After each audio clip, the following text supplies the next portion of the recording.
Les images de files d'attente qui durent des heures, les cris de colère des patients ou encore les équipements en panne constituent depuis plusieurs années une réalité quotidienne dans les hôpitaux tunisiens.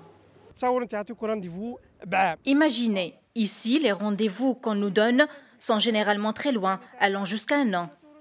Je viens de Tella, 200 km de la capitale. Je suis obligée de me déplacer pour le traitement. Les médecins spécialistes ne veulent pas travailler dans les régions. Ils veulent seulement travailler ici dans la capitale. Dans les hôpitaux, on souffre toujours de l'encombrement. Aussi, les matériaux sont usés.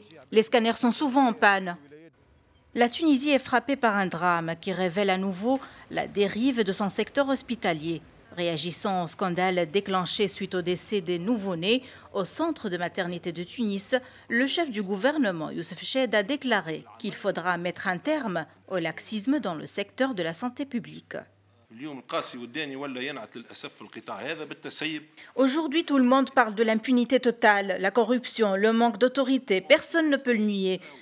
C'est la responsabilité de tout le monde et on est tous appelés à trouver des solutions. Vraiment, il y a un problème d'autorité, un vrai problème de discipline et on ne peut plus continuer comme ça.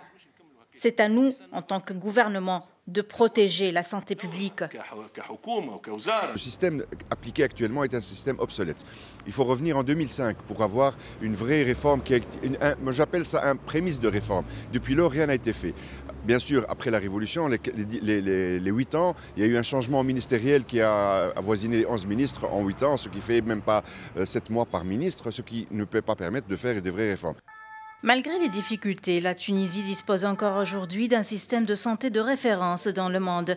Le pays accueille environ 500 000 patients étrangers par an, un chiffre qui dévoile une autre réalité, telle que la fuite des cerveaux tunisiens à l'étranger. Selon une étude récente de l'Institut arabe des chefs d'entreprise, plus de 3/4 des médecins tunisiens travaillant à l'étranger ont quitté la Tunisie après la Révolution. Une équation difficile qui met en péril l'image sanitaire du pays à l'étranger. Depuis la tragédie des nourrissons, des médecins, des activistes de la société civile appellent à mettre fin à la corruption pour éviter que d'autres drames ne surviennent. Najwa Bécha, Médien TV, Tunis.